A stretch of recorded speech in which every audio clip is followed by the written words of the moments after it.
All right, guys.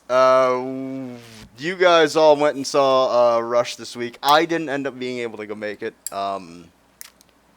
Let's see here. Chris, you also saw another movie, which we'll get Yes. into after our review of this movie and before spoilers of this movie. If that makes sense. Yes. All right. So, what do you guys think of Rush? I mean, it looks interesting. Instant, basically top five movie of the year for me, at the Oh, very holy shit! least. It Um, is incredible. Yeah, go ahead. I went into this, because I was just doing this show. It's like you said, okay, we're doing this. I'm like, it's been out here for about a month already, and I was looking at it going, this is not my kind of film. Enjoyed the fuck out of it. Easily about one of the best ones I've seen all year, easily. And I'm really not into the. This one thing I do want to point out. This is all a true story. Yeah. Some people don't get that for some reason. I've had people come up to me and say it's a bit unrealistic in places, but I'm like, dude, this all happened, Yeah. and we'll go into that in the spoilers. But for a based on real events sort of film and all this sort of stuff, it's just, I can't say enough good words about it. It is an absolutely great movie. For those of you who don't know what it's about Formula One racing in the UK, or I guess in Europe. I It's guess is where Europe, it's yeah. Well, based. it's worldwide. Yeah, But the it seems two to have some sort of protagonists are Europe. base. It seems to have some base in Europe, but 1970s Formula One racing, and about a particular rivalry that happened between James Hunt, played by Chris Hemsworth, and Nicky Lauda, played by Daniel. And I'm going to screw up his name because there's an umlaut over it, so I don't know how to fucking pronounce it. But Brule. Rule, yeah. During the 1976 Formula One World Championship Cup, and it is a fantastic movie. I thought this would be a little bit boring because, first and foremost, the trailer every time I saw it kind of felt like it gave away the whole movie Hmm. because it really kind of lays everything out up until the final race. Yeah. And I was just like, well, that was a bit strange. But when you get into this movie, first and foremost, Chris Hemsworth and Daniel Brew act the fuck out of this movie. They are utterly outstanding. Who knew Thor could act? He is great in this movie. He and Brule really just absolutely captured, because this movie kind of comes down to one thing. It comes down to the fact that James Hunt and Nicky Lauda are two very different people, but are rivals with one another, and it's sort of that very it's sort of that perfect kind of rivalry where these are two people who they despise each other, but at the same time they respect each other so much they're constantly pushing each other. I remember thinking halfway through towards it, well, just, after the event, shall I say, and it made me realise that these two guys, it's kind of a weird scenario with them. They're so completely different, yet so exactly the same at the same time. Yeah. I was thinking about it, it's just like, wow, that's weird. I have a question though. Yes. On this banner that I'm looking at, which is actually a UK banner. Let me just get that out of the way because it says in cinemas September 13th. Yes. No. Is this movie tense and thrilling? Yes. Yes. 100% it is. There is a lot of. All right, here's the thing. This is based on a true story. If you don't know the true story of this Formula One season and anything like that, for the love of God, do not read what happens. No. Because you will remove everything from it. Because Sorry, go on. if you go into this not knowing what's going to happen, and you understand it's based on real events, but you go into it kind of just expecting the story of a good kind of rivalry sports, suspense movie. It's fantastic. It's got a lot of really good turns to put you on. There's a lot of growth in these characters. You learn to love them, you learn to hate them, you come to love them again, and you kind of come to get somewhere in the middle where you're like, these guys are both kind of shitheads. They do spend a good chunk of the film in who's the bigger asshole contest. It absolutely is. And ultimately, I think Chris Hemsworth's character, James Hunt, comes across as the much bigger asshole. Bit. Yeah, a little bit. But we'll save that for spoilers. But that was reflected in real life as well. That is as they do in the closing epilogue.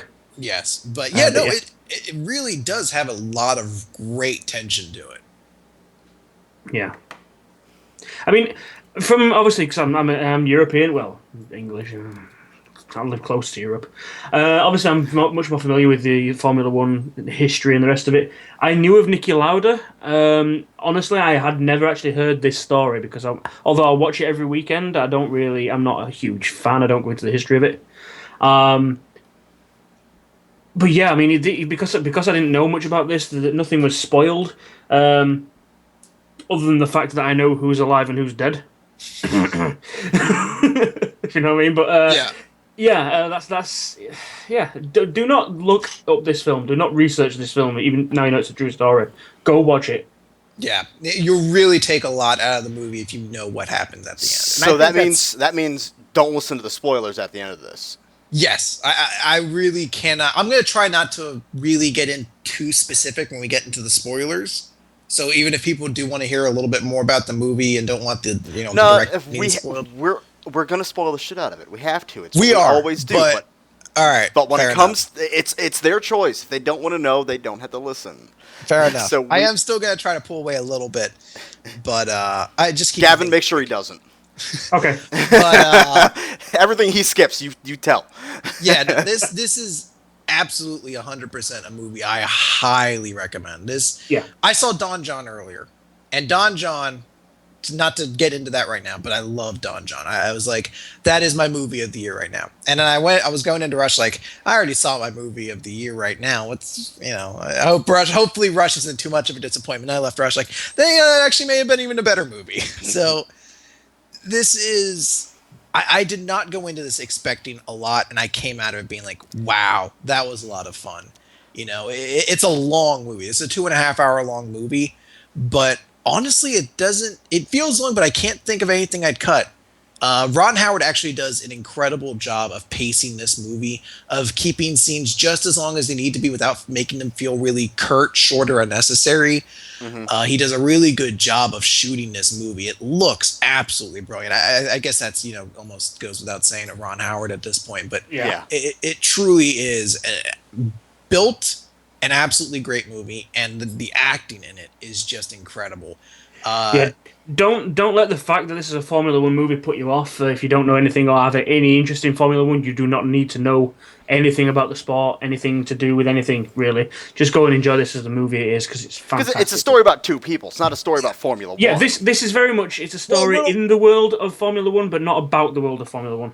The only key factor that Formula One brings into it is that it's a ridiculously dangerous sport that is unnecessarily dangerous. Yeah, in the 70s, there were almost no safety rules at all. Yeah, it's kind of crazy some of the stuff that's. But no, Lauda and Hunt are great characters on their own. There are some moments with Lauda that are just absolutely brilliant. He has such a way of talking that's just so hilarious. You'll actually get some pretty good laughs out of this movie too, because he's such a little shit sometimes. It's so great. Just that one scene in the hospital. I won't get into the details of it. I guess I can't get into the details of it until we get into spoilers. But everyone in the theater just started laughing because it was just like, "Yep, that's Lauda from everything we've seen." This is the one. Yeah, I was thinking that one myself. Yeah. I should note there are other people in this. Olivia Wilde is billed as being in this movie. She is. Kinda. Olivia Wilde is so hot. 3 scenes. Is she the nurse? No, she's the one Hunt marries. Susie Miller. Oh, the model. Yeah, yeah. But she's not. She's in the movie, but she's not really. Is she skimpy? No. Damn. You don't get. All right. Here's the thing. This is the closest we've gotten to at this point. If there are any ladies listening, to seeing Chris Hemsworth naked. You don't get dick, but you get everything else of Chris Hemsworth in this movie.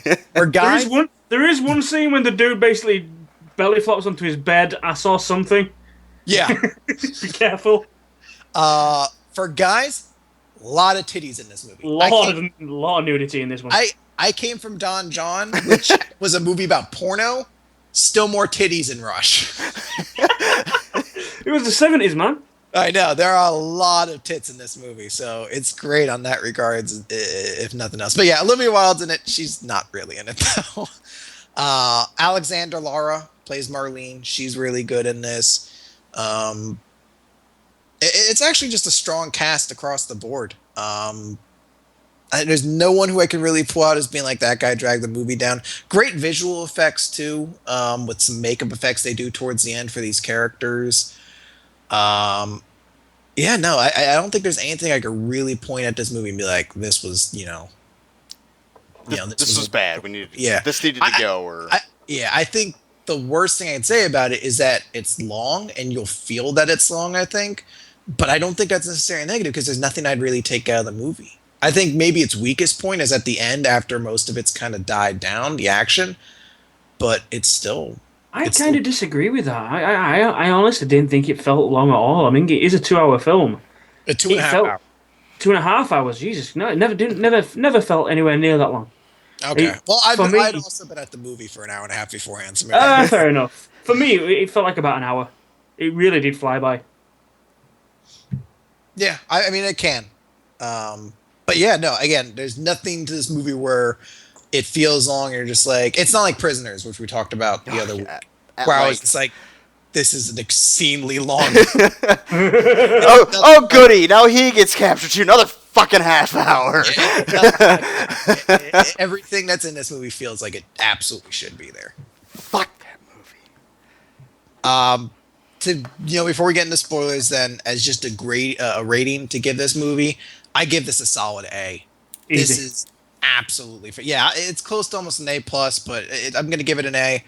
I think this is absolutely a film you should see. If this isn't, this should be a contender for film of the year. With the Oscars, I don't know what the fuck is coming out that'll probably get it instead. But this is a great Avatar movie. 2. I hope not. This is a great movie. I think almost anybody should be able to enjoy this. If you like good, cinema, this is a fantastic story. Mm-hmm. I think being a guy helps a little bit, just because the rivalry is so intrinsic, and I think that's more of a male-centric story. It's easier for a guy to identify with it. Pig. It is a little bit. Well, it's based in the 70s. It's based in the 70s, so yeah, there is sexism, there is all that sort of, they keep it downtoned, they're downplayed, but there is a few scenes where it's a case of shut up and get back in the kitchen. But no, I mean, solid A from me. Easy. Right. Gavin, what do you? Yeah, same for me. I mean, it's like, as I've said, I really don't generally like these sort of true story films. They can get boring, even if I don't know the outcome and what happened. But the storytelling, the pace of this, the acting, it's easily an A. I would lean towards A plus, but it's one of those. The only thing I can think about it is that I'm not sure if I'd actually buy this on DVD for a return watch. And now, like I say, because it's not my kind of film, these sort of things, but I've seen it once. I think maybe that's enough. Mm-hmm. Because I get bored if I watch a film repeatedly. But I may pick it up, but other than that, definitely an A. Depends what kind of special features it has, Exactly, yeah. Depends. Special features sell me movies. Oh, I'd love to see how they'd make this. All the Formula One scenes with car crash and things like that, how much they actually replicated from real life race footage. CGI from what I understand, they actually used a lot of old race footage, mixed in a little bit of their own, and then CGI'd the rest. Well, there's one moment where there's a crash, and you see the crash as it's happening in real time, and then they're showing a replay of it as though it's old footage. And I'm wondering, like, is that... More than likely. Yeah, like I was wondering, is that the actual footage, and then they just recreate it when they did the real-time shot to make it look exactly like anything it? you see. I think anything you see on a TV, unless it's obviously trying to be the actors. Yeah, unless it's like Chris Hemsworth popping into the screen and waving. I'm like, I don't think he was around in 1970. Yeah, anything that was like race footage and commentary was genuine. So, I give this movie an F. I found the pacing terrible, the acting horrible, and because I need to be the evil one of everybody. No, I've never seen that. You need to be in the cinema, not staring at the poster. He's like, judging from the poster, I don't like the look of that short guy. Chris Hemsworth's showing me a little too much chest and giving me a little too much gruff with that pout. Yeah. So, and I can't even pronounce Daniel Bruhl. So, yeah, F. You just did. Fuck this movie. An F for fuck this movie. So, how was Don John, Chris? Don John is an excellent movie. I came into it kind of excited to begin with. It seemed like a very interesting premise. For those of you who don't know, it's a story that, or a movie that is written, directed, and starred by Joseph Gordon-Levitt. He's an all-in-one. He's like a Kevin Smith in this movie, basically. Just younger, better looking, and probably more successful. The amusing thing is there's a Silent Bob moment in this movie, actually, where like the one character who doesn't say anything in the entire movie finally speaks up, and they have the moment of clarity. But it is a story about this New Jersey character, John, who everyone calls Don John, based on the fact that he goes to the club and probably 2 to 3 times a week takes home borderline. The worst he'll take home is an 8. He has a streak ongoing that he brings 8s and above home, 2 to 3 times a week. However, the sort of thing he has to it is he doesn't, like, he has enjoyment in sex, he climaxes, but he doesn't seem to find as much of a satisfaction in it as he does with porn. He finds a much more of a satisfying orgasm in watching porn, and he's, starting to get, a little bit bothered by that. He wants to try something different, so he starts actively going after this character, Barbara Sugarman, played by Scarlett Johansson, and saying, hey, I've only ever gone for flings. Let me try my hand at a real relationship and see how that goes. And the story then follows of Don John basically figuring out who he is and trying to find out the real sort of satisfaction he's looking for in life. He's a sexually or emotionally sexually frustrated person. Mm-hmm. And it's a really great story of this guy who kind of objectifies everything in his life. And he's slowly starting to learn what he's doing wrong, and it's a really great character piece. That I can't get into too much without getting into spoilers, but the acting in it's very good. There's a little bit in Scarlett Johansson you might find a little bit tough because she puts on that heavy Jersey accent. Well, I don't like. Well, I can't say that. I can find the that accent a bit obnoxious. I hate it. I hate it in real life. I hate it. It's really hard for me to deal with that accent, so I'm like hesitant as fuck to this movie. It is one of the things I was like, it's there's getting over that, but the rest of the movie is a really great open-minded movie that has a really good message to tell at the end of it. Again, I can't get into too much without getting into spoilers.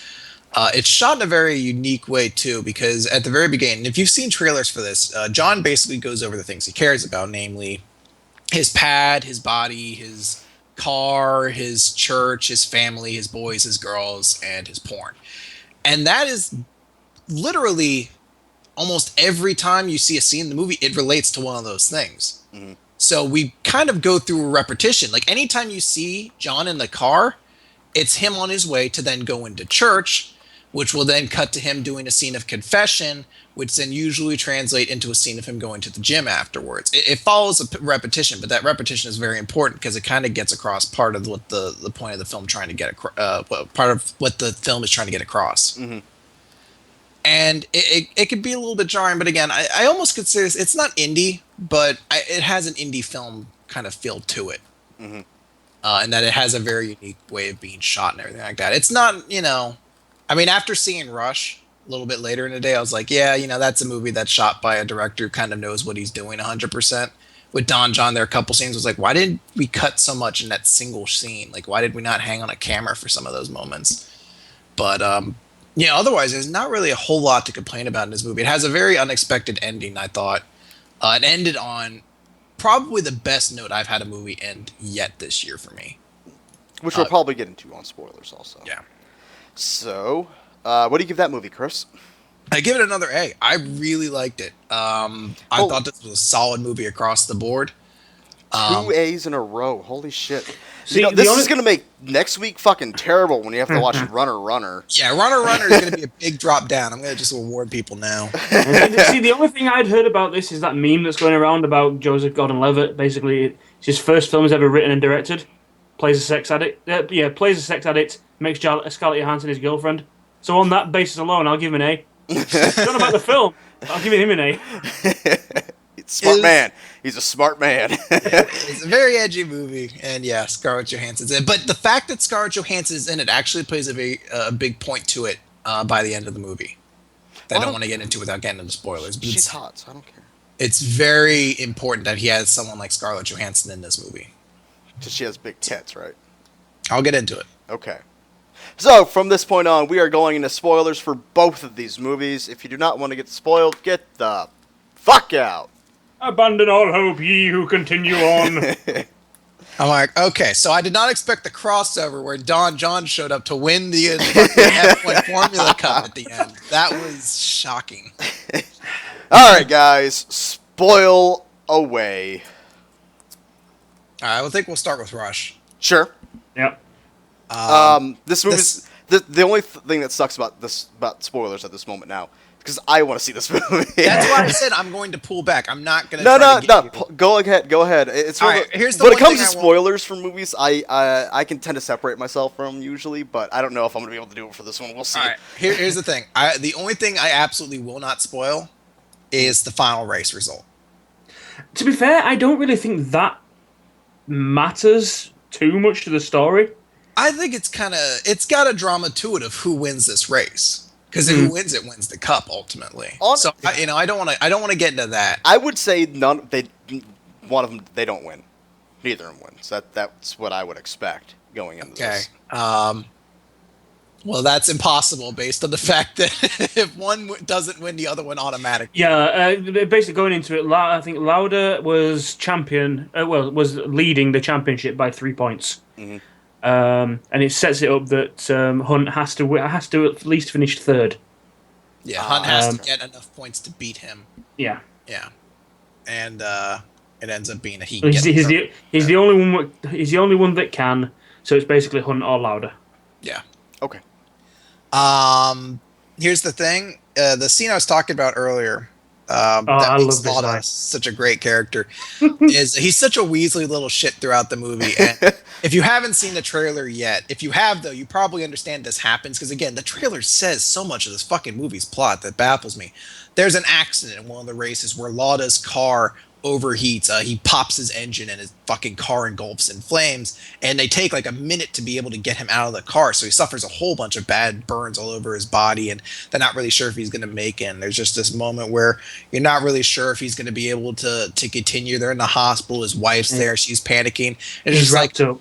Yeah, the priest giving him last rites on his and all that sort of shit. You can just see his eyes briefly open. He sees the priest over him, giving him blessings. And then you're just cutting to her in the waiting room. They're like, Lauda's up. He just said, tell the priest to piss off. I'm not dead yet. and you hear it. Like, even though he doesn't say it, you just hear it in Rules Lauda. It's so great. Where he's just like, piss off. I'm not dead yet, officer or priest. What the fuck, Chris? But no, I love Lauda. Rules Lauda is amazing. He has a great little acting thing too, where he kind of gives himself a little bit of an overbite. I'm seeing that in that fucking picture too. Yeah, like he pushes his teeth out a little bit because I guess that's sort of the thing is he was often called a mouse or a rat. Yeah, Hunt refers to him a few times as a rat. Yeah, there's some things like their rivalry is really portrayed great, and obviously the race results are something that couldn't be really dramatized. I don't know how much of their relationship was put. Yeah, that's what I was about to bring up. There's a little bit too much hate of not enough respect until after the accident. I kind of understand it based off that. Yeah, it's well documented. They were rivals as racers, but they weren't avoiding each other because of the different lives. They roomed together once or twice. They travelled around together once or twice because it was the necessity of the racing circuit. They weren't as hateful towards each other as this makes out. If I'm told what I'm told is correct. But that being said, it never got malicious. It never got nasty between them. It really is just a great rivalry where they have. I would watch 2.5 hours of just Lauda and Hunt shitting on each other because anytime they did, it was so glorious. Yeah, there's little things. There's it's the press conference before the final race, and he starts making fun of his name.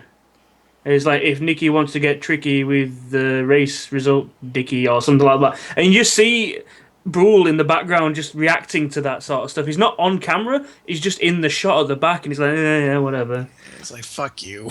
Yeah. Fucking Thor over there. But no, there's a scene after. I think it's when I think it's when he wins, when Lauda wins the cup in the 1975 season. Yeah. Is he's he's walking by and Hunt's having this big celebration party, and he's trying to go by and he's trying to congratulate him and I guess have like a moderate amount of respect, and Lauda just shits all over him Yeah. and tells him to Just like, I'm stop the being a best. drunk party boy. Maybe he could do something with his life. And he's like, why don't you try having friends? Why don't you try having friends sometime? He's like, why don't you have a beer for me? Ah, of course I will. Perhaps I'll have two as he goes off to get more beer. They have such a great relationship with one another. They play off each other so fantastically. And I think that's what really brings the greatest enjoyment in this movie is these two just play off each other so well. And oddly It's enough, so much fun. if you look at it, because obviously they live different lives, although they do. It's a weird thing. They don't actually interact all that much in the film. There's maybe two, three, four key scenes where you'll see them together. The rest of the time is literally just following their two separate lives that Yeah. are heading into the same direction, but are completely different. At the start, it shows them both how they get their starts. They both race Formula 3, which is a lower league. Hunt is owned or backed by a typical of the time daddy's boy, inherited his lordship title, living off dad's money sort of thing. Who Oh, he's one of those assholes. throwing his money around like, what? There's like fucking caviar. What, There's like what? caviar and champagne in the Cheerio. picture. And all that sort. Yeah, exactly. He's there in his He old. personally knows the queen. Yeah, he's Mr. Toad Ah. basically, and he's giving it all this, and Nicky's there as bare bones. His family's a big business family. They don't want him to go into racing, but he's like, "Fuck you, whatever." He takes that alone, basically. The rebel. Does it himself. The rebel. Hunt is the Mr. Talent. He's got all the talent in the world, but he can't focus himself. He's too much of a playboy. He's drinking champagne before he gets in the car. He's a self-destructive person. Self-destructive person too. When he fails hard. And he takes it out on other people around him. He's a maladjusted person. He's not. I wouldn't even say he's lazy though, because we see moments where he's actually visualizing the race in front of him and driving it as though he's about to be on the course. He's a very studied person, very smart. He's all the talent in the world. Is just no. He expects the world to come to him. Yeah, So, and he's a very aggressive person too, which works against him. Which apparently, according to this, the only reason that he actually made it to a Formula One career was because he met Nicky Lauda, and Nicky decided, I'm not fucking around in Formula 3. I'm going to take out a loan, sell everything I've got, and buy myself a place on Ferrari. Because it turns out he's also a mechanical genius and fixed every single car that Ferrari had, making him at least 2 seconds faster around the track. Yeah. Then basically blackmailed the pit crew. Oh no, it wasn't Ferrari. It was BCM Racing, I think it was. Oh, BRM. One of the oldest. He buys into one of the groups and then gets picked up by Ferrari instead. Yeah, he buys into one of these teams that's about to go under and can't afford to say no, and then blackmails the owner into giving him an equal contract with their number one driver. Or he walks and takes all his secrets with him and all this. He's a Weasley little fuck. Yeah, but you don't. It's weird. You don't hate any. Like these two do like despicable things, but you never outright hate them as like monsters. You're just like, that guy's such an asshole. But they earn your respect back, definitely. Where you do find these characters human. I'll find something to bitch about them. Trust me. When I watch this movie, because I'll nitpick it. That's the deliberate of it, though. Lauda would literally sell his own grandmother for the advantage. He explains himself. Everyone's like, "Oh, wow, you're such an asshole, aren't you?" No, I'm just telling you the truth. You are a worse driver than me, therefore I am better. Yeah, he has such a great way of talking. Like, you're such a shit, but you're like, God damn it, you're right. There's the part where just before the German Grand Prix where he has his accident, and what is he comes out with? He's basically saying this weather is undrivable. It's too unsafe. And Hunt's like, well, it depends on how good you are in the rain. He goes, this is like the worst track in the season. He goes, well, we're pretty good around here. I am the fastest around here. I have the record. I'm under 7 minutes or whatever. He's like, I am faster than all of you. It's So, my advantage to fuck. race. Yeah. Yeah, he's great. It's so much fun to have Lauda around. I actually liked him a little bit better than Hunt, just because he's such a weaselly shit, but you just start to love him for it by the end of it. Every time he does something shitty, you're just like, yeah, that's Lauda. Yeah. And You know, ultimately, he becomes a little bit of the hero of the story because he's the one who actually kind of finds like something to actually live for that's not racing. Yeah, when it comes to these kind of movies where you got both guys that kind of play like an asshole, everybody's always looking for that one person that's the one to cheer for. you know what it kind of comes down to? Because you never want to cheer for both assholes, you know. If you want to be familiar with this, if you've ever seen this show, and if Chris has, you'll definitely know what I mean. He reminds me a lot of Rimmer from Red Dwarf. I've never seen Red Dwarf. The pair of them. Nope, never seen it. I've heard of it, and I've. Okay, well, I'll go from this. Basically, if anybody Can you out there pick an that has seen American it- show? No. What is it if you were to use characters from Cheers? I don't know. I didn't know it's Cheers. What? Yeah, exactly. I'm saying the same about Red Dwarf with you guys. Okay, Nicky Lauda in this is basically Rimmer, Okay. but everything goes right for him. And Hunt is Ace Rimmer, that's a bit more of an asshole. It's okay. That kind of went nowhere because you guys don't know what the fuck I'm Yeah, He's just like, educated, yeah, he's a man. lot like Ace Rimmer. on. You get educated, man. But yeah, Nah, you need to get educated on American TV so you can make references that make sense to us. Well, you're like the only two Americans I've met that haven't seen Red Dwarf. I could have swore I've seen it as a kid, Maybe but I it's I one of those don't things know what it is. I it was don't the '80s. I don't retain it. You know. No. Is it what, like a Doctor Who show? No, it's British sci-fi comedy. Sci-fi comedy? Yeah, it's a sitcom in space. Huh. You need to watch it. Okay. I need to look at this. I gotta Google it. The thing that they do that I really like, though, is there's enough moments where you realize how likable these characters are. Like, they're not absolute dickheads. There's a moment where Hunt does something where he's a complete shit, and you're like, fuck that guy. But then there's a moment he has. It's after Lauda gets injured, and he comes back, and he's doing his press conference, and you just see his burn marks, and you're like, God, that guy's been torn to shreds. And he's answering his questions, and one dickhead in the audience is just like, how do you think your marriage is going to be able to hold up after this? I mean, look at you. Do you really think your marriage can hold up after this? And it pisses Lauda off, and he That's where fucking ends the his quote from conference the there. that's where the quote from the trailer comes from. He's like, "What's your wife's reaction?" And he's like, "My wife told me the same thing I thought myself. I don't need my face to drive, just my right foot." And everyone's Yeah. laughing at the rest of it. And he's like, "No, but really." He's like, really, your marriage is It's going just to you. end. And he's like, and he goes, I'm serious. You know, how's your marriage going to do? And Nat Loud is like, and I am serious too. Fuck you. Interview over. Yeah, It's and like- he heads off, and you see the reporter hanging downstairs, and Hunt's like, hey, I got something I want to show you. Can you come over here? I want to give you a quote. And he basically just takes this dude in the boiler room and just beats the shit out of him. And he puts his recorder in the guy's mouth, and he's like, see how your wife wants to fuck you after this, and just punches the recorder into the guy's mouth. And he just does it because he's like, this dude was such a fuck to Lauda. And that's the thing that really kind of helps set their rivalry into a really good direction. Because you're like, they hate each other. They're constantly using one another to drive themselves forward. They're almost obsessed with one another, but they respect each other so Well- much, and they don't want to listen to someone treat someone else like In that. a sense, they also need each other, right? Yes, that's the They thing. do actually say that. Yeah. They do at the end. Because they after wouldn't it's be all- what they are without each other being there. After it's all been and gone, they basically say, yeah, who's it comes out with the quote, a wise man gets more from his enemies than his friends. Yeah, that's Lauda. He's like, a wise Yeah. man gets more from his enemies than a fool gets from his friends. Yeah.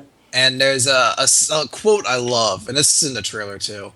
Right before the final race, or actually no, it's right before the race where Lauda comes back after his injury, and Hunt comes up and he's like, I want to apologize. You know, I was the one that was spurring us to race in Germany. He's like, yeah, you were, and I feel like that caused you to have your accident. Yeah, it was. So I feel responsible for your accident. You absolutely were. But you were just as responsible for giving me this accident as you were for getting me back on the course. And that's like a great quote from him too. He's like, "Look, I fucking hate this guy, but it was watching you win all those races that got me to fucking get back onto the course and race." I did love that scene for that same reason, but also because of what you've just said there. He was like, I kind of swayed the room against you. Yes, you did. I You kind of did. feel a little responsible. Yes, you were. He's just the entire time. He's like, yep, yep, yep, yeah. Fuck That's you. why I love. That's why I love Lauda so much. Just his bluntness is just Yeah. fantastic. I think actually one of my favorite scenes in the movie is when he's leaving from. Oh God, what's his name? Oh, Regazzoni takes him over to Gazzoni's his friend. party, Yeah. and he doesn't get invited in because he's a dickhead to Regazzoni too. So Yeah. Regazzoni doesn't let him On into the the way party. out, they're just like, Yeah, he just walks by and he doesn't actually let him into the party. So he's like, shit. And this girl's leaving, so he gets a ride with her, and then their car breaks down. And they get picked up by two race fans who are like, oh, it's Nicky Lauda, I love it. So they're like, we'll drive you back. They're Asian? They're Italian. Italian. Okay, that came off really Asian, Chris. Oh, we love you, Nicky Lauda. They'll let him drive back. They'll give him a ride back only if he drives their car. So Formula One race champion Nicky Lauda's driving our cars is awesome, and he's driving along rather casually. And the girl's like, "You can't be a Formula One racer. You're driving so slow." He's like, "I have no need to drive fast right now. We're in no risk. There's nothing I gain by going there faster. Going fast only increases the risk. You're not a racer." And he just turns and he just fucking like shifts 6 times and just busts it on the gas. He's weaving between cars. She's like, ah! It's such a There's this one moment where you can see the look of sheer terror on her face. yeah. The look of sheer terror, the look that goes from sheer terror to sheer I'm gonna fuck the hell out of this guy afterward. And the two guys in the back, the two fanboys, just like, oh, this is awesome, Nicky Lauda. I did like the little scene just before that as well, where she's there singing along in the car and he's just listening to everything. Turns the song off mid chorus while she's singing along. She's like, "What are you doing? Your fan belt's loose." What? Yes, your car's a piece of shit. Yeah, he goes off on all these things that are wrong with their cars. Your rear brakes are worn, and so is the front tire. It's why your car is swerving so much. Yeah, he's like, It's my like, car's my car's just had a service, a very expensive service. He goes, how do you know all this? 2 things: I can hear it all, and my ass. He's like, God blessed me with a very good ass. It can feel everything in the car. Yeah. I 2 love seconds later, car's broken down. That entire scene's good because even after that, they're going outside. They're trying to hitchhike, and he hitchhikes, and a car goes right past. She's like, we're in Italy, dear. I'll handle this, or we'll be here all night." And she goes out. Next car goes a little bit past her, and then stops and pulls over. And she's like, "There we go. I got that for us." And the 2 fanboys come out. They're like, "Nicky Lauda." Yeah, it wasn't her that they saw. They waited until they got past and saw Nicky Lauda. I love it so much. This is such a great film. For Lauda and Hunt's reaction to one another, it's just so good. The one thing I will say is what I mentioned earlier about a couple of people have come up to me before they realised it was a true story and said, it's a bit unrealistic because obviously Lauda does have this accident, literally on the brink of death, and he's back in the car. What is it, 41 days after? Yeah, it takes a while for him to get back. Yeah, so basically, he's like less than just over a month, maybe a month and a half, and he's back on the track, ready to go again. So, all true story. I can't say enough good things about it. Yeah, it's absolutely an incredible movie. It's got such great characters in it, and again, I cannot stress enough how much Brule and Hemsworth bring to this movie. I never thought of Hemsworth as a great actor. I've only ever known him from Thor. Mm-hmm. And in this movie, he just knocks it so far out of the park that it's incredible. Do you think they actually went up to him and said, "Okay, Chris, we need you to actually act. If you act in this scene and give us a really good scene, you'll get another one where you get to lay in bed with 3 naked girls." Yeah, we get another scene with 6 naked chicks in it. That is the only sad thing. Yes, please. Yes, please. So much boobs. None of them are Olivia Wilde's. That's God damn it. Disappointment. She doesn't get naked in this film at all. In fact, you barely ever see her. That's the thing. Like I can't stress enough. It's like she comes into the garage and sees him, I mean, do we get leg, back maybe? Not Well, particularly. she's playing a model, but she's Yeah. always. Oh, she's playing a dressed- model, and she's fully clothed the whole time. No, you just don't see her that much. There's God damn it! There's like 6 scenes with Olivia Wilde. She meets him. The next scene is them getting married. Then you don't see her again for a really long time. Basically, the next time you see her is when she and Hunt have their fight, and then they divorce after that. And the only times you see her are like, her in fucking public watching the race and shit like that. Like, Yeah, who that's does she? it. Who does she leave him for now? It's This- Richard Curtis. Yeah, something like that. This movie now drops 2 scores on my scale. You're like, now this is I haven't seen it, but no, automatically dropped 2 score on my scale. Dick teasing me with Olivia Wilde being in this movie. No, it's not gonna happen. Yeah. Don John loses a couple points for not having Scarlett Johansson naked in it. Yeah, you get as close to naked as you can get with her. See, that's what these films do. They always advertise the I mean, big stars You and see a lot tease of that you her might see ass. more. You see a lot of her ass, if that helps, in Don John. That does actually help. So yeah, okay. So yeah. So if you want, then I can talk a little bit about Don John as well. Unless you have anything else you wanted to bring up about Rush. From myself, no. I mean, obviously the epilogue at the end of it does kind of sober the film. You kind of It's a get little depressing. Yeah. Turns out basically that obviously without going into spoilers, let's just say that. Without going to spoilers, we are in the spoiler section of this Yeah, thing. no, but basically, well, okay. It turns out that basically Hunt decides that enough's enough for him. He only has a few seasons in Formula One, then retires to the playboy lifestyle that he's earned himself, and is dead by 45 of a heart attack, or is it 35? 45. He makes it 45. 40s, but it's clear he doesn't last very long. So Yeah. Well, I think Lauda's still actually going today, so yeah. yeah. But this We is saw very who much, won that race. This well, no. This is very much told from Lauda's perspective. But either way, still definitely go see this film. Yep. Can't say that enough. All right, Chris, Don John.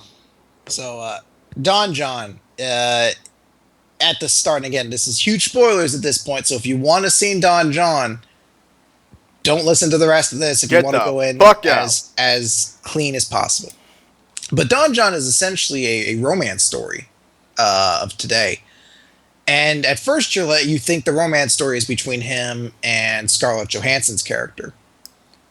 But as you'll quickly realize, Scarlett Johansson plays an uber bitch in this movie. She is a complete controlling chick. At first, you don't think there's anything too wrong with her. You think she's actually kind of a sweet chick who's got a little bit more of a brain than you might lead on to. And she seems, like she's trying to encourage this guy. One of the first things she does is she won't let him fuck him or fuck her yet. She's like kind of holding off, so they're like making out in front of the door, and he's really grinding up against her, and he's just like, well, maybe you could do it after I meet your parents. He's like, oh, my parents, come on, I don't want to meet your parents. Oh, come on, I want to meet your parents. Like, all right. And you can see he's really getting into it at this point. He's kind of grinding up against her. He's like, all right. Oh, and I want to meet your friends too. Yeah, okay. And I want you to go to night school. Okay. All right, now come, baby. And he just comes in his pants, basically, from grinding up against her. And then she's like, all right, I'm going to go inside now. And she's like, I got what I wanted. You came, and now you have to go to night classes, and I get to meet your friends and your family. So, it's kind of to the point where you're like, all right, maybe this girl's gonna try to kind of improve his life a little bit. But she doesn't. She's quickly becoming a controlling person. She's very particular about everything she wants him to do. And we kind of realize that she doesn't really want him so much as she wants an objectified guy who's going to kind of act in every way she wants him to. Like, the two of them, they're dating for a while, but anytime you ever see them in a scene, they're not really interacting very much. Like, most of the time when she's talking, he's just kind of giving like, yeah, yeah, sort of thing. That he doesn't really give too much of a fuck about the conversation they're in. So like And what I do to you all the time. Yeah, exactly. Or that I do to you some of the time too. Yeah. And there, yeah, exactly. And there's particular moments where she just pinpoints things that he does that are very strange, that bother her. She doesn't like the fact that he cleans his own place. She's like, that's something a maid should do. You're not the one who's supposed to be doing that. A grown man should not be cleaning up his own place. That she finds that weird. I subscribe to that opinion. And there's another point because he's a Catholic and he's constantly going to confession Oh God, afterwards. And those people. what? No, I'm kidding. Catholics? I haven't said anything about it. And anytime he gets told he has to do Hail Marys and stuff like that, he does them basically while he's lifting. So instead of being like, lift 1, lift 2, lift 3, every time he lifts, he then says part of a Hail Mary. So it's like, Hail Mary, full of grace. Like he, uses that as his counting methods, basically, his way of doing penance. And she hears him doing that and she's like, are you talking to yourself? That's really weird. Don't do that. Like, that's the thing she picks out as being like, that's strange and stop doing that. It's really creepy. It's the weirdest fucking thing I've ever seen. Mm. And you kind of realize what a controlling kind of person she is. And we start to realize Don John's a very, not unstable, but he's got a lot of aggression issues. Anytime you see him in the car, it's him screaming. Other people like, it's a yellow light, go! I got a retard in front of me, a fucking retard! You are a retarded person!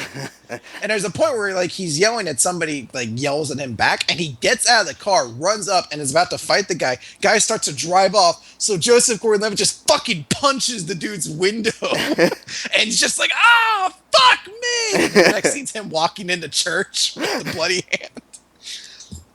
And that's kind of a big But what part about of when this. he was singing in the car? That's in at the the trailer? end. That's after he's sort of made a big change. Aww. Because there's a second character to this that we meet early on, played by Julianne Moore. She plays Esther.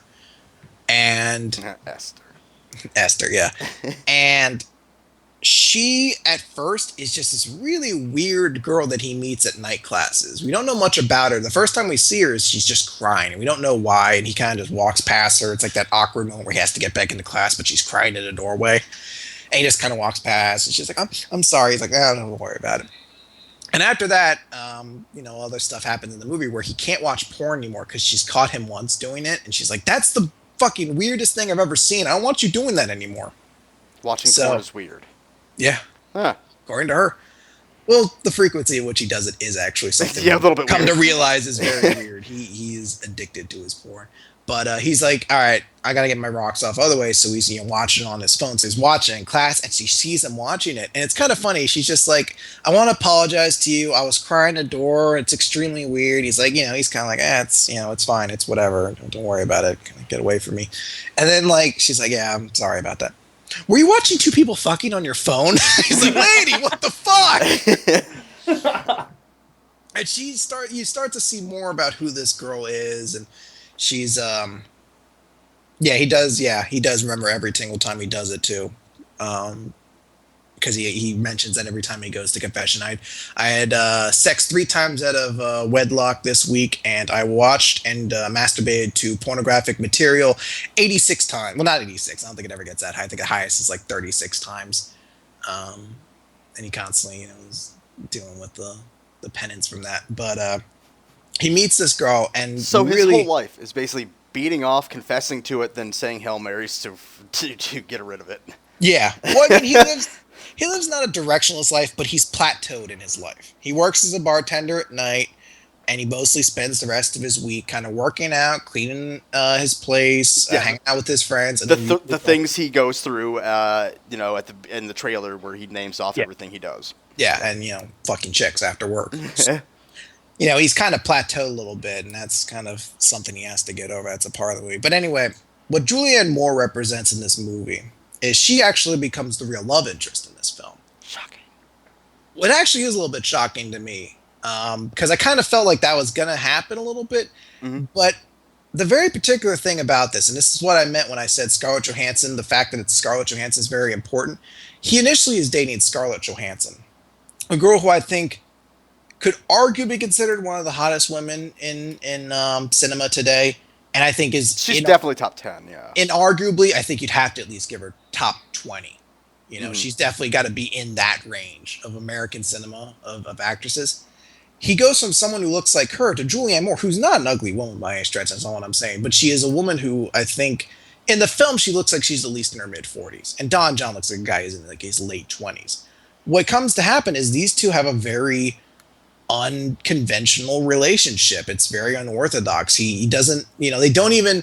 This movie is criticizing romance movies. It's actually where they get the cameos from Anne Hathaway and Cuba Gooding Jr. in, is where they see these movies and it's like the girl meets the guy, they kiss, they have the first date, the breakup, and then they get back together and live happily ever after. And they make it look extremely cheesy and goofy looking. That's kind of what the movie's getting across. That is a cheesy, goofy way of looking at romance, and that's what some of these girls do, and these guys do too. They're kind of almost accepting that.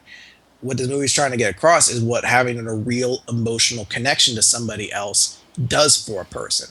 Mm-hmm. He's missing an emotional gratification through sex. He gets a physical one, but he's missing that emotional one, and he loses himself in porn.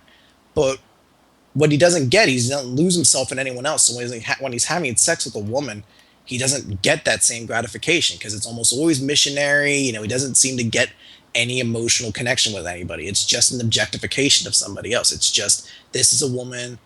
I don't get to do any things I want with it. Whatever, I'll come and then I'll just watch porn afterwards and get a better orgasm out of it.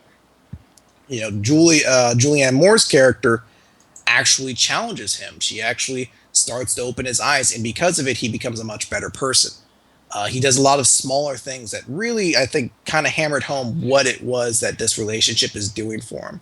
There's an establishing shot they use every time he goes to the gym. That's him walking down this hallway, and then generally after he gets past the hallway, it then cuts to him lifting weights or something like that. And every time in the background, you can see like a few girls walking by and there's a basketball game being played. And the last time they show that scene is it's him walking down the hallway about to go into the gym, and then right before he'd go off scene, they'd cut. He then stops and looks back to the basketball game, and then he just decides to walk in and just start playing pickup basketball. And it's just one of those things that kind of show that he's breaking out of his pattern. He's starting to try new things.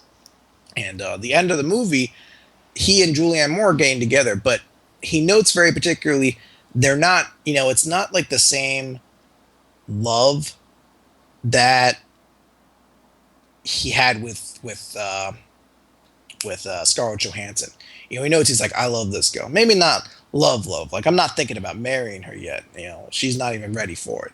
And it shows him saying on the steps, and Julianne Moore's character is having this kind of emotional breakdown, and he's comforting her based on the fact that Esther recently lost her husband and her son to a car accident. So she's, kind of getting over that stuff, and she's managing to find a connection with him, and he's finding a connection with her, and it goes to show what an emotional connection does for a relationship and how much better of a person it makes you when you find somebody who you emotionally care for, as opposed to just this physical thing that you kind of subscribe yourself to the traditions of a relationship where you're just like, oh yeah, this is what you do, and thus because it's what you do, that's what I need. And it's got a really great message to it. A lot of little touches I probably even forgetting, or I'm kind of just leaving out because to give you something to still look for in the movie. But it's got a great message to it, and I absolutely love this movie. I thought it had a great story to it. The ending, absolutely fantastic. It doesn't need to go a second longer than it does, and ends at exactly the right point. And I loved it. I thought it was a great film. So I'm gonna have a busy week this week, aren't I? Yeah, because I'm gonna have to see 3 movies this week now. Just and then top it off with Runner. Yeah. Yes. Maybe we should watch Runner first, and catch Don John or Rush afterwards. Leave it on a high. I mean, maybe we're being. We'll get back to next week, and we'll be like, so let's talk about Runner. I'm like, no, I want to continue talking about Rush and I Don didn't John. get to talk about Rush last week. Lana was great. I'm like, hey, we're gonna talk about Runner. You're like, if I actually enjoy these movies as much as you guys did, I might actually throw my 2 cents into that at the very end of that review. But I doubt I will.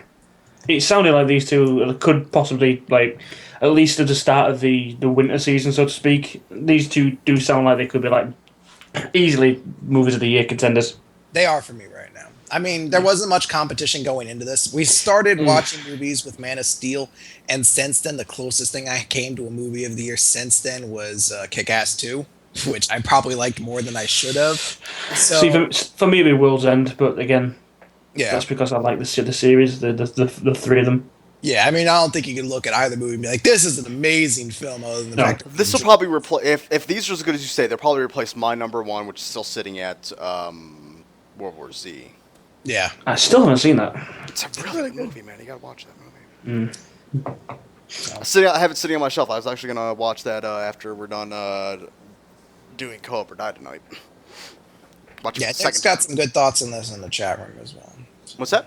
Nick's in the chat room talking about Don John as well. Yep. He's got some good points in there too. So, both A's from Chris for Rush and Don John, and then Gavin also gave A for Rush. Also, what trailers did you guys get? I got Out of the Furnace again, which again looks really good with Christian Bale, Casey Affleck, and Woody Harrelson. I know every time I say that cast list, Randy, you get a little angry. I know I don't like Woody Harrelson, But it looks really good. It looks like it's going to be a good movie. I also got another Christian Bale movie, which the name of it I can't remember, but it's with him and Bradley Cooper, Jennifer Lawrence, Amy Adams, and Jeremy Renner. The American Hustle, I think it is. Oh, I haven't seen anything on that. I've seen a couple for that. It doesn't look bad. It looks a bit interesting. Mm-hmm. It's really weird because Bradley Cooper, it looks like they're almost putting him like in Bollywood makeup. Like he looks like he's Indian. Like I think he just has a really strong tan. Speaking of Bollywood, by the way, go ahead, finish your No, Sorry. it just looks every time I see it, I'm just like, what is he like Indian in this movie, or did they just give him too much of a tan? I was looking for a banner for this movie, and I found that there's a Bollywood movie by the same name, and I was tempted as fuck to use that for the banner for this thing. But Chris said no. Oh, one thing I forgot to mention. If there are any guys in the chat who are looking for a date movie, I would say Don John is a good date movie with one condition. The person, if you're dating a girl, you need to make sure she is open-minded because the first 20 minutes of that movie is tits, ass, and blowjobs. And if you don't have an open-minded girl, I imagine she's going to go in and be like, you just took us to see a goddamn fucking porno, didn't you? Joseph Gordon-Levitt doesn't get naked in this at all, but I've seen 6 pairs of fucking titties since I started this movie. If you are going to take a chick to a movie, never ever have it be the first date though. That's the big common misconception. Never ever take a chick to movies on a first date. Ooh, are we going to get a new impromptu Randy relationship show? No, but I'm just saying. Trust me on it. Don't do it. I'm sure there was something good that came up in on my trailers. I can't remember what it was now. I know I got Runner again. I got Prisoners again because that wasn't out over here yet. We got R.I.P.D. because that's only just come out. I'm actually going to go see that next week. There was something that came out that I thought I'm going to go watch the shit out of that, but I actually can't remember what it was. Gavin, if you like R.I.P.D., I am sorry, but our partnership as far as the show goes needs to end. Oh, Randy. Fuck that movie. I was gonna say, what else did we get? I got The Counselor again, but that's like coming out later next month, so I'm not surprised about that. Prison Escape or Escape Plan, I'm getting a lot of, and the more times I see it, the more I'm like, this is gonna be an awful movie. Oh yeah, fuck yeah, it is. Every time I see a new trailer, I'm just like, I want to see it, but I know it's gonna be terrible. You know what I watched a couple days ago? What's that Arnold Schwarzenegger movie, The End of the Line or whatever it's called, where it's the an escaped convict is trying to hit the Mexican border and he has to go through this small town, and Arnold Schwarzenegger is the sheriff of that town. Yeah. It also has the guy from Jackass in it. Johnny Knoxville? Yeah. I think I have heard of this, but that is really weird. It's an older one, yeah. It was Schwarzenegger's last film, I think it was. What's it called? I think it is something like End of the Line or something like that, End of the Road. Oh, the other movie I keep getting trailers for is oh god, what's the name of it? It keeps pissing me off because it's that fucking working title company. So I keep always thinking the movie. Oh, is it that time traveling movie? Yeah, About Time. Okay. That's what it is. With About Time. Actually, I don't think anyone I know is in it. Bill Nighy's in it. Yeah. With some guy who can travel back in time if he goes into a dark place and closes his eyes and uses it to find love. It's his imagination. Every time I see it, I'm just like, Hey, group. Luckily, it's the same week as Freebird, so I won't be able to see it. Ah, damn. Yeah, I know.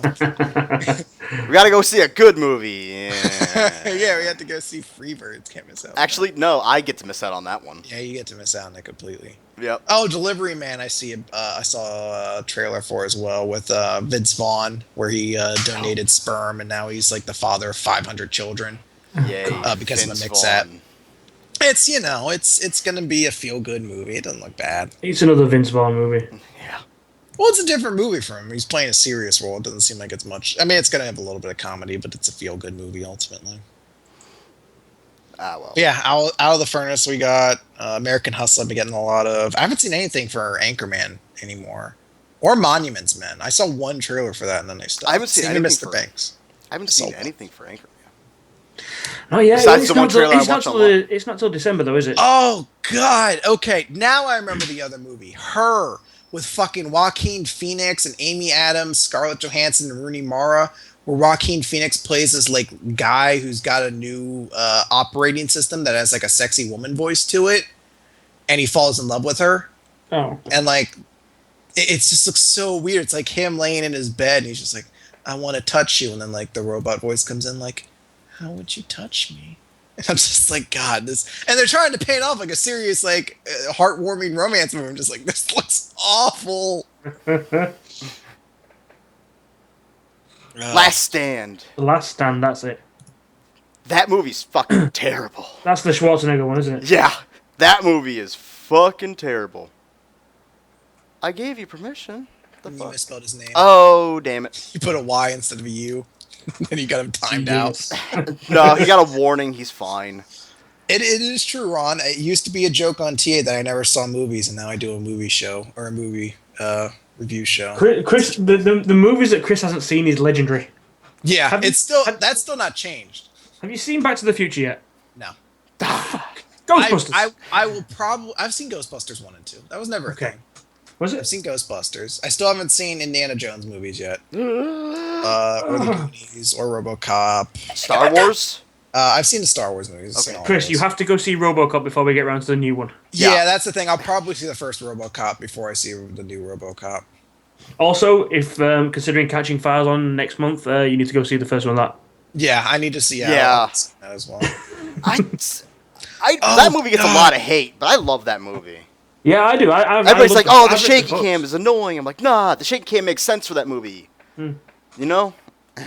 Oh, the other, I keep getting. I finally got the first trailer Why make him watch the Goonies? for Need for Speed. with Oh, Aaron dear, Paul, yeah. Ah, and I saw fuck it, and I'm that. just like, "Oh, this is We're gonna almost see sad it. to see." We're gonna 'cause see it. I'm just like, Breaking Bad finished, and this is the moment I think Aaron Paul is gonna realize he's like, "I have nowhere else to go." I think I read a quote actually the other day that apparently his character was supposed to die in the first season of Breaking Bad, but Yeah. He's supposed to die in like the second episode, but he did such a good job they kept him on, and obviously, and he's saying, "I'm so glad for that because I know I wouldn't have a career right now if they." I don't know if he's gonna have much of a career afterwards. I think Bryan Cranston still will, but I saw him in fucking Dude. Need for Speed, and he definitely is phoning it in there. Dude, Cranston's in front runner for Lex Luthor, man. He's going on from this. Yeah, so he'll definitely have it there. Sabotage. Well, no, I thought it was Olivia. Wow, was in it was Olivia Williams. Yeah, Chris, for next week, forget runner. Me and Randy will handle that. You need to deliver a report on Goonies. I am much preferable to that situation than paying runner. Gavin, I'll watch we can't Goonies do that twice. because we need him at this movie. We need him to suffer as we all We'll do. wait till there's a good film. Yeah, like when Thor comes out, we're like, "No, you're watching Goonies." Yeah. I mean, I'm just paid to see Thor otherwise. I clear out. No, I've not seen the Aliens movies. What? All you do is watch 1 and 2. You don't really watch it. Yeah. Don't bother with 3 hours. I haven't seen any of them, so I haven't seen the Predator movies either. Predator movies are better than the Alien movies. Yeah, Christ. Fucking love Mate, you miss most of Arnie's best stuff if you don't watch Predator. I know. I've missed a lot of. Have this. you ever watched like these movies get shit, but I love them. Con Air or The Rock. Oh, dude, my two favorite Michael Bay movies. I love It's not those two saying movies. much, but those two are fantastic films. Yeah, they are. Con Air or what? The Rock. No, I never seen that. Both Michael Bay. Oh no, Con Air isn't Michael Bay, is it? The No, Rock that's is. Both the Nicolas Con Air Cage. is the guy. Con Air is the guy who did all the destruction movies. Emmerich, Emmerich. Roland Yes. Emmerich does it. I get him mixed up because I know they're both Nicolas Cage films, which also makes them awesome. Yep. I also like. You need to see Face Off. You need Yes. to see The Jackal. I haven't seen that. Yes. Fucking like '90s movies. Who- God damn all the '90s. Tell me you've seen Die Hard. Who's? No, I've not seen Die Hard movies. Oh my god. Who's done the? What was the Tom Cruise movie where he like plays gay volleyball? Oh, Air Force One? No. Air Force One is Gun, You're you mean. thinking of Top Gun. Top Gun. Haven't seen that one either. You need like an 80s and 90s education, dude. Yeah, basically that's what it comes down to. I'm seeing the shit out of movies now, but it's still not going to change. Yeah, the you're fact you're that missing all the good ones though. You missed all the good ones. Well, I saw Rush. That's good. Hang on, how I'm guessing you don't own a television, because how can you possibly watch TV and not see Die Hard? It's on every Christmas. Yeah, every fucking Christmas it's on there. That or every holiday you can turn on like AMC or something like that and get a Bond marathon that they have every I will fucking guarantee holiday. you in the next few weeks, Ghostbusters will be on. Every Halloween, man. I love Ghostbusters. That I and love Bill Murray. what's that witch movie? Hocus Craft? Pocus. Oh, Hocus Pocus. Oh, when Sarah Jessica Parker was actually hot, and Oh then yeah, she just fucking evolved she was into hot. a horse. She was so hot in that movie. After that, nothing. Hold on, can't be that good. She was No. hot as fuck. in that Sarah movie. Jessica Parker was like smoking hot. Focus. Sarah Jessica Parker. I don't want her song. I just want pictures of her to decide if I want to jerk off to this. Oh, really? I'm gonna assume that maybe you guys were young when you saw this, and that colored your perception a bit. We possibly were pubescent teenagers at the time, but Hey, hold on. I'm gonna show you a picture, and you tell me if this today, if you're still like, that's so hot. I mean, it doesn't help. The yeah, person that's a that's bad next to example. her. That's a bad That's not the best fucking. You piece of shit.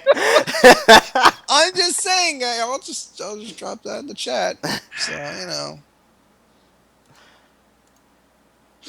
Yeah, that was Oh, a. why can't I fucking time you out? Somebody time him out. No. I'm kidding. Don't I time. love the chick next to her. Makes it so much better. The chick next to her, you mean Barbara Streisand? Is that Yeah. it? Yes. Is that Barbara? Oh wow.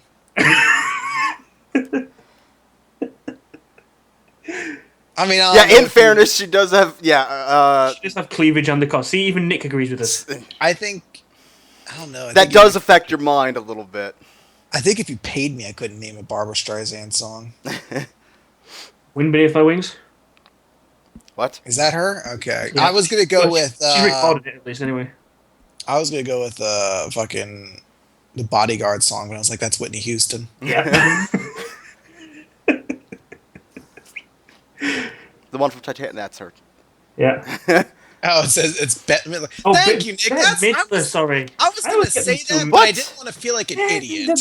they're both older ladies that sing and you know. I'm glad you said that, Nick, because I was like, I thought it was Bette Yeah, Midler. Barbara That Streisand's the one with the movie. nose, isn't it? I couldn't. Yeah, Yeah. Well, I was like, I don't want to look like a supreme idiot. Streisand's the nose. That's Bette Midler. Sorry, yeah. I always get them two mixed up. All right. From here on out, we're gonna head over and start up Co-op or Die. I think we've gone long enough on fucking movies. Yeah, so now we'll we've probably degenerate- continue movies that Chris needs to see into Degenerating Co-op or into Die. Chris's general knowledge on movies now. Don't hate. It's basically it's gonna turn into. This is sad. This is really, really sad. Chris leaves this podcast with like a list of 500 movies he has to see by next week. Yeah, it's only like the 18th time someone's done this. Oh, here's a list Yeah. of movies you need to see. You'll see them all next week, Joe. I'm pretty sure I've done it. I'm pretty sure I've been involved in about 12. Yeah, I of was them. like, I'm sure you've been involved. I'm sure you've been horrified at the list of movies I haven't seen before. It's not something new. Yeah, Go see Rush and Don John. definitely. Yes, go see it. I haven't seen it, but I'm gonna agree with these guys. We'll be right back. After these Ah, dude.